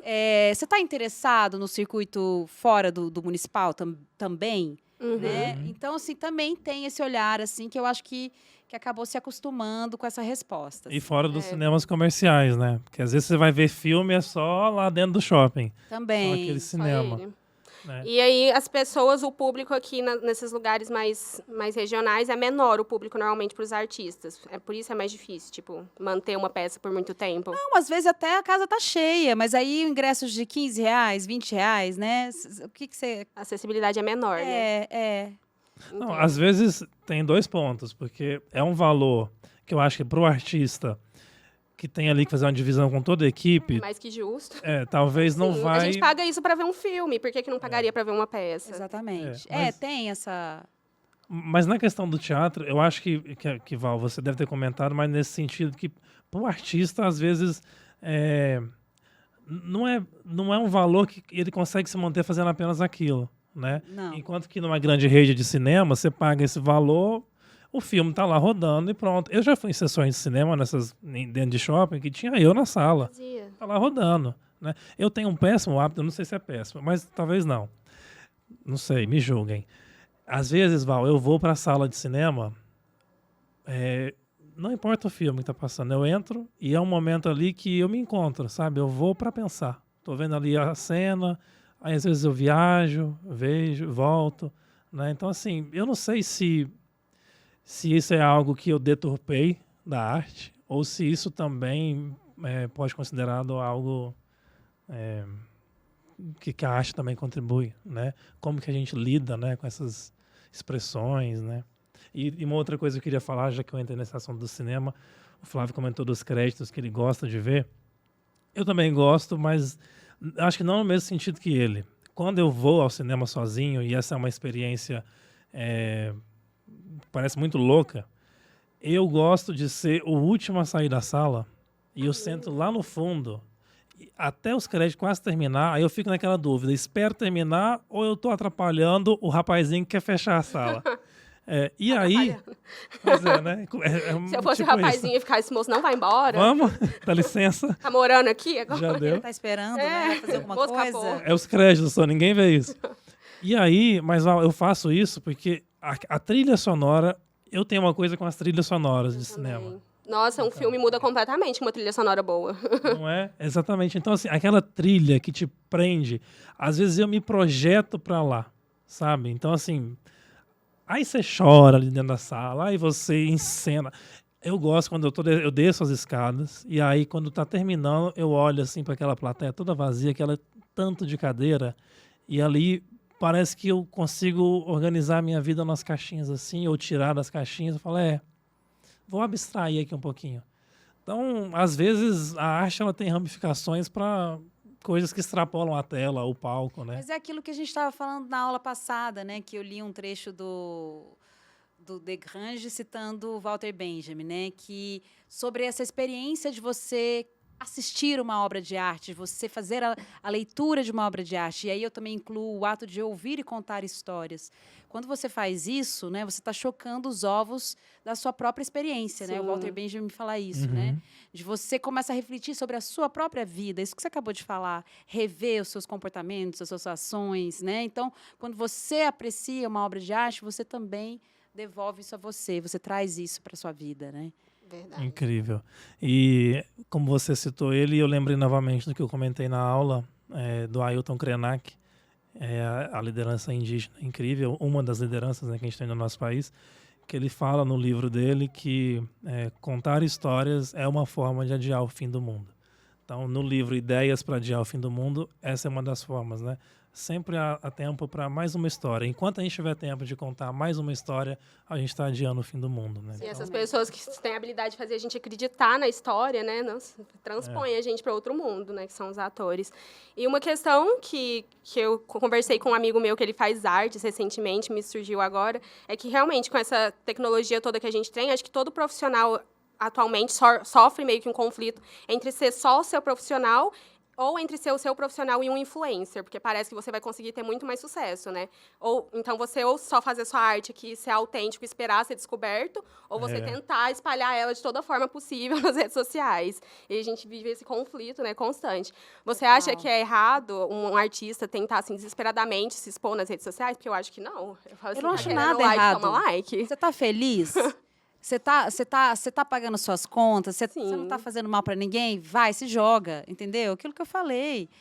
Se você tá conectado com a sua verdade, só se joga. É só mais uma plataforma. É uma plataforma e não dá para ignorá-la. Eu consegui alunos, eu consegui fechar turmas Sim. cheias apenas com o meu Instagram. Sim. Apenas com o meu Instagram. Vou Olha aí, repetir. gente. Nunca que eu ia imaginar isso na minha vida. Mas, de certa forma, eu tive que me expor. De algum jeito, eu tive que colocar a Val em cena também. A Val pessoa. Não a Val só artista ou artista desformadora. Porque isso também conecta as pessoas, né? Eu entendo que se a pessoa me vê meu jeito, né? Aquilo vai atrair quem tiver que atrair também, Sim. né? Quem não tiver ali já sai, não gostei dela e tá tudo bem. E aí tem outras pessoas oferecendo, com outros projetos, outros perfis e tá tudo certo. Tem espaço para todo mundo. O negócio é pensar na abundância, entendeu? tudo. Esse que é o negócio. Tem para todo mundo. A gente não precisa ficar olhando para o que o outro está fazendo, criticando. Fica no seu, senta no seu. Artistas, Incrível. postem suas artes, porque a gente Postem ama. mesmo. Postem, Isso, tem que vender, né? tem que divulgar. A gente não vive de luz. Eu sou uma defensora de que a gente tem que cobrar, sim. Exatamente. Eu acho que existe- Manda o Pix agora, eu acho louca. que existe, manda um pix agora. Isso. Eu acho que existe esse conflito interno que persegue os artistas, sim. Eu tenho essa intuição de que às vezes a gente está sempre na margem, né? Ou a gente está na merda, meu Deus, estou esperando o edital sair, ou a gente está acima do bem e do mal. Nós somos artistas. No Desfilo ali panteão. pela universidade, faço teatro. Tô entendendo umas coisas que você não entende. Então a gente fica nesses dois lugares. Vou ficar no caminho do meio. Sabe por quê? A gente não é Picasso, a gente é Equilíbrio. trabalhador da arte. A gente vive, a gente tem que pagar as contas. A gente pode ser talentoso, pode ser um monte de coisa. Eu não tô diminuindo o lugar da arte no nosso coração e na sua essência. Não estou. Mas a gente vive disso. A gente escolheu isso como profissão, como trabalho. Né? Então, vamos fazer as coisas para a gente poder viver. E muitos artistas renomados aí morreram sem seu devido reconhecimento, né? Então, se Exatamente. for ficar esperando reconhecimento, é capaz de a gente morrer antes mesmo. Sim. Então, realmente, acho que a gente tem que correr atrás. Artistas se exponham. Vamos sintonizar a frequência do nosso ET, perdão. Acho que é o Som microfone. desse. Agora sim. É que a nave mãe está um pouco longe da órbita, mas agora está às Tá melhor. afastando da Terra, ET. Dependendo da curvatura da Terra, entendeu? O sinal fica um pouco complicado. Entendi, mas agora captamos. Captei vossa mensagem. Porém, quando a Val falou aqui sobre essa questão de acreditar no que a gente faz, e fazer e vender, né, me chamou muita atenção, porque às vezes a gente fica esperando sempre que os outros valorizem, na verdade, o que nós deveríamos valorizar, né, que é o nosso trabalho, aquilo que a gente faz. Há alguns anos atrás, eu comecei um canal no YouTube para contar, sou historiador, contar a história da África, fazer história da África, ensinar a história da África. É um nicho da qual não havia praticamente quase ninguém fazendo isso. Mas você não consegue público com isso. Hoje eu recebi, nessa madrugada, um selinho lá de que nós alcançamos as 400 mil visualizações. Quando que eu imaginaria que 400 mil pessoas, aproximadamente, iam visualizar conteúdos específicos, nichados, sobre história da África? Eu não estou lá fazendo dancinha, nada contra quem faz, entendeu? Bacana mesmo. Legal. Né? Mas eu não tenho essa habilidade de fazer dancinha. Sou professor Será que de não, história. senhor ET? Vamos Olha, Ele testar. dá cambalhotas, eu acho que Eu ele dou sabe. cambalhotas. Talvez um vídeo viralizaria com isso. Isso. Conta a história da África dando cambalhotas. Talvez tenha mais audiência. Isso é um exercício que eu precisaria realmente de uma consultoria profissional da Val para fazer. Porque aí já foge Manter a totalmente... postura toda de professor dando cambalhotas. Exatamente, aí foge totalmente da minha capacidade. Mas a gente escuta bastante isso. E a primeira vez que eu dei um curso de História da África, eu fiquei muito pensando, nossa, cobrar. Eu falei, poxa, mas é meu trabalho. É meu trabalho. Aí é um professor mestre. Agora eu fui contratado para fazer um curso. A hora-aula de professor mestre, que é uma instituição paga, a instituição que contratou a gente para 3 horinhas. A hora do professor mestre é R$ 250. Mas aí, as pessoas acham que uma professora, mestre, atriz, quando você vai colocar um valor naquilo, é muito, já não seria muito porque você consome coisas muito piores, de péssima qualidade. Agora, feito por um profissional, então tem que ser um exercício de você dar valor. E eu escrevi um livro, Val, que foi a experiência que eu tive na Covid, junto com o Gustavo Medrado, que está aqui, que é o co-escritor comigo. Escriba do nosso capitão. O Diário de Navegante na Covid. E a escritor lá da Bahia me deu o seguinte conselho: não venda para os seus amigos. Eu falei, como assim? Não dê o livro aos seus amigos de presente. Eu falei, como assim? Eu já estava pensando, eu falei, vou pegar 50 desses 100 aqui. Ele falou, não. Se eles são seus amigos, tem que ser o primeiro a valorizar o que você produz. É verdade. Aí eu fiquei imaginando aqui a Val falando para os amigos dela que, não, R$30 Ingresso para assistir minha peça. para assistir minha peça. Você vê minha produção. Não é uma maneira dos próprios amigos comunitariamente apoiarem? Né? Então, eu fico pensando numa rede onde você alcança tantas pessoas, como o Instagram, que a professora acabou de citar. E você fala assim, poxa, as pessoas acharem, às vezes, muito, é muito pagar para ver isso. Gente, a gente paga mais na pipoca hoje do que no ingresso do cinema. É verdade. Então, assim, dá a devida importância mesmo, né? É valorizar o que o profissional está fazendo. E o profissional do teatro, principalmente, porque tem N coisas atrás, como a Val falou. Então, assim, até mesmo, essa é a minha última pergunta, que eu sei que o pessoal já está querendo zarpar com a nave, mas, assim, Val, como trazer o público ao teatro? Ou como levar o teatro ao público? Boa. Se Maomé não vai até montanha, a montanha vai até Maomé? Eu acho que é isso, né? Esse pensamento de comunidade mesmo, que aproveitar que as pessoas estão ávidas por relações, por vínculos, por se aproximar, por arte. Eu acho que a gente se aproximar também, fazer esse movimento como artista, né? Que eu acho que a gente estava um pouco apartado, precisando mesmo tocar a vizinhança, tocar a campainha, chamar a senhorinha para tomar um café na nossa sede, para assistir nosso ensaio aberto. Ah, mas eu nunca fui. Venha, né? Criar esse laço, né? Construir uma relação. Vou dar exemplo como o Teatro de Soleil, da Ariane Mskin, eu não sei pronunciar o sobrenome dela, em Paris, né? Que eles mandam cartas para os espectadores. Olha, a gente está nesse processo. Interessante. A gente está fazendo isso, vem aqui e tal, né? Como é que a gente pode construir esse tipo de relação com eles, né? E eles também se interessarem em desbravar também, né? O campo teatral local, né? Não ficar só ali no que é conhecido da grande mídia. Não, pode assistir, eu acho incrível. Se você tem a oportunidade de ir, vá ao teatro sempre, né? Então, mas também ter esse olhar de, nossa, eu quero conhecer o que tem aqui, porque tem muitos bons artistas, gente maravilhosa fazendo teatro, música, dança, né?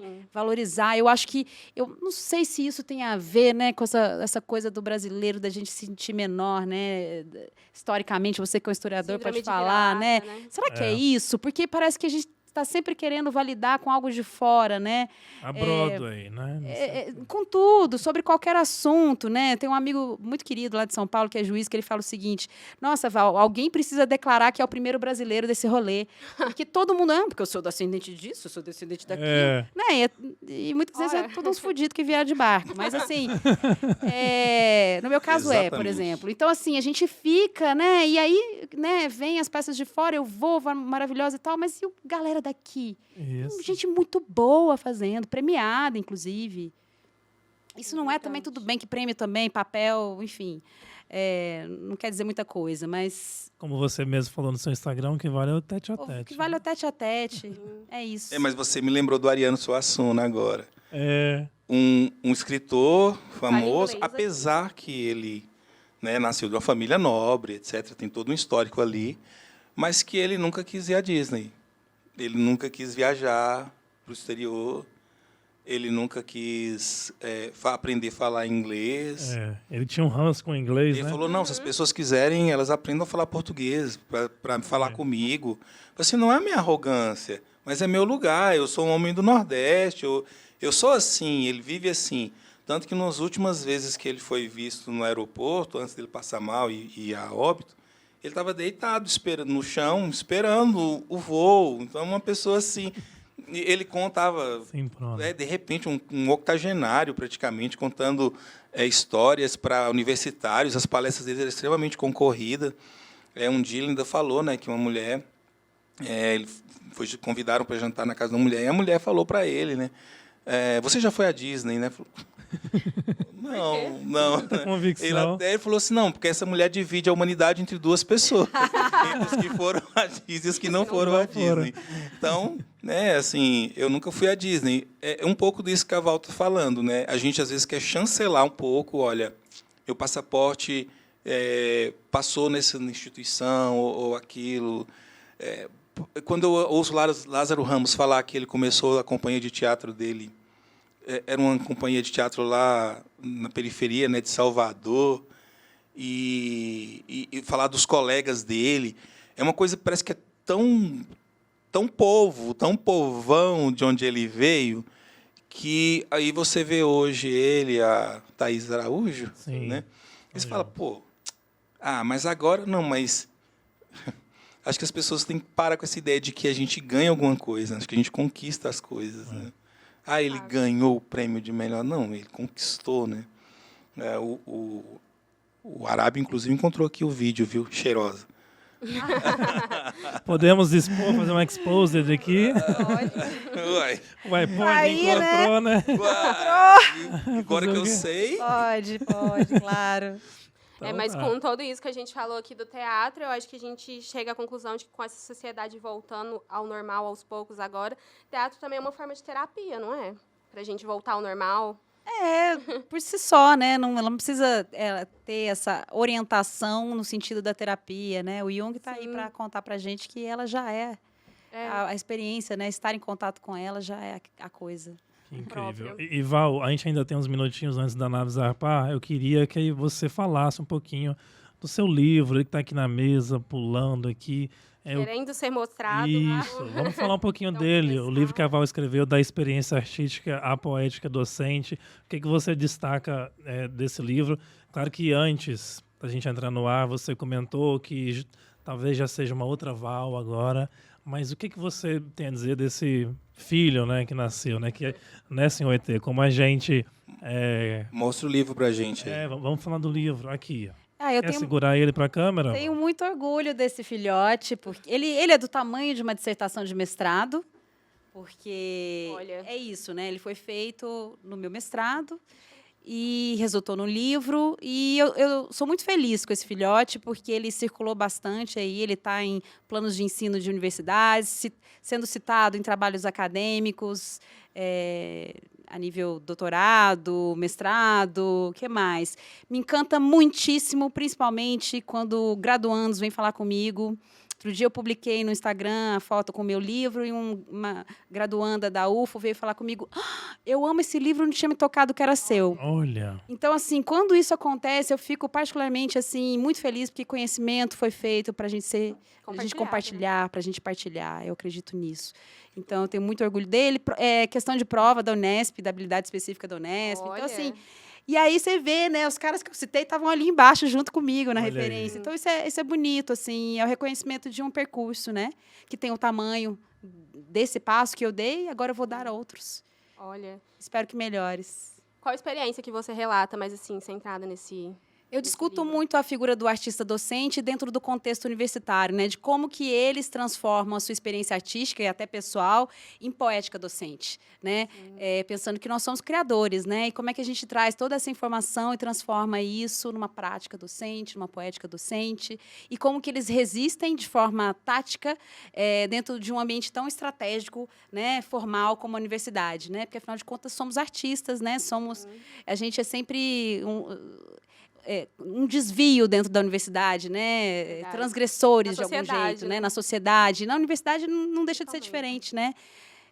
Fazer arte nesse espaço formal, como é, né? Como é que eles fazem essa transposição. E aí eu falo de vários artistas, mas, sobretudo, da professora Ana Carneiro, que é uma das cofundadoras do Teatro Tá na Rua, do Rio de Janeiro, junto com a Mira Haddad, e que tem a companhia deles toda construída a partir desse lugar carnavalesco, né? Pensando aí na Idade Média, né? Desse lugar Folclore, né?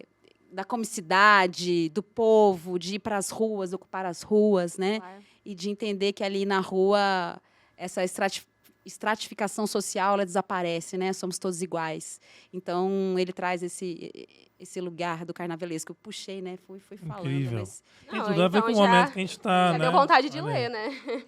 Já vi os assuntos. Exatamente, muito Mas é pertinente. isso. Muito, muito grata pelo convite. Estou A encantada. gente agradece por compartilhar toda essa experiência com a gente, porque, né, 20 anos a gente não ia conseguir qualquer um falar sobre essa experiência assim. Isso. Então, acho que a gente tem que levar o teatro para a vida mesmo, a arte para a vida, para a sociedade, né, para o coração sempre. A Val tá aí para mostrar pra gente que tá acessível e que tem pertinho de você, com certeza, algum artista aí, só precisando ser reconhecido, né? Só precisando de ser alguém para notado. lá e comprar uma arte dele, ver uma peça dele. Acho que Certamente. A tem que educação tá- do sensível é o grito da moda. Sim, e tá dentro de você também. Tem um artista, algum artista escondido aí, eu tenho certeza. Val, meu pai já é falecido, mas ele era um artista de rua. Ele tocava pandeiro. Ai, que lindo. Ele era conhecido na minha cidade, lá como na nossa cidade, como Chita do Pandeiro.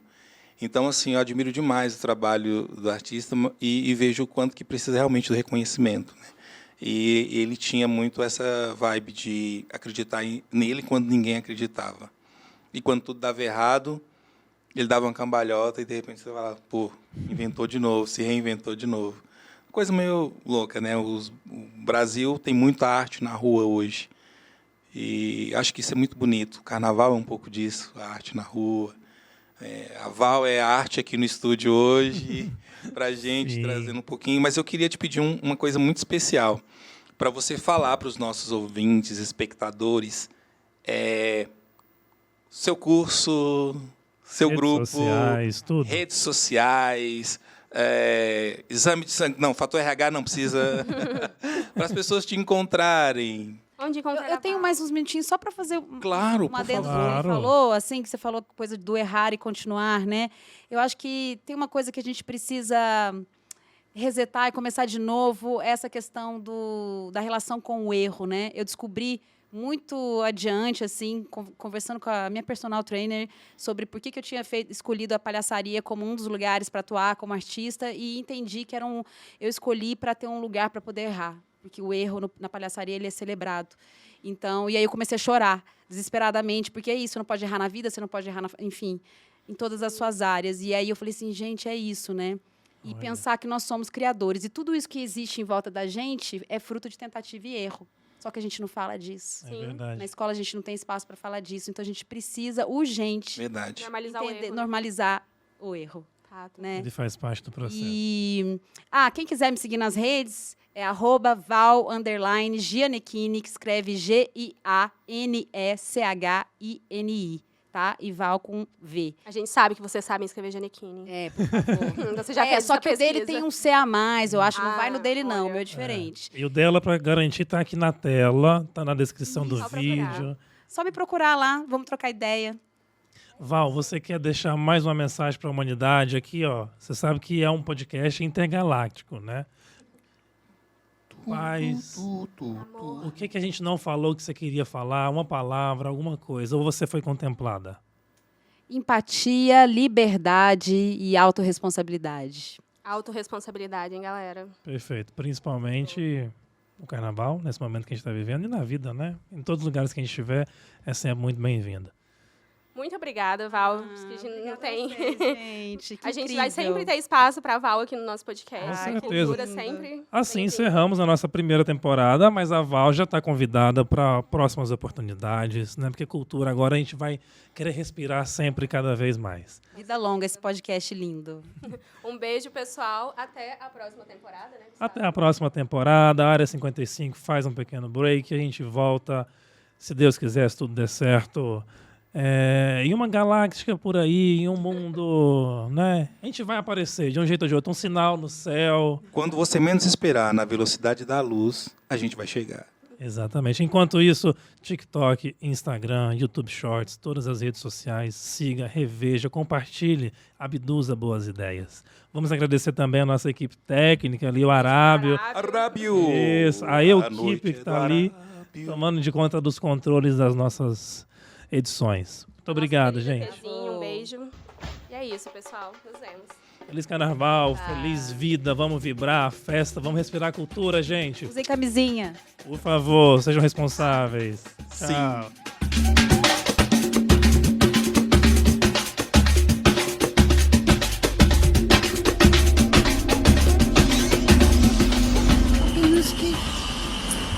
Você conhecimento. 10, 9, 8, 7, 6, 5, 4, 3, 2, 1, 0. Okay, Houston. We have a problem. We are in Brazil.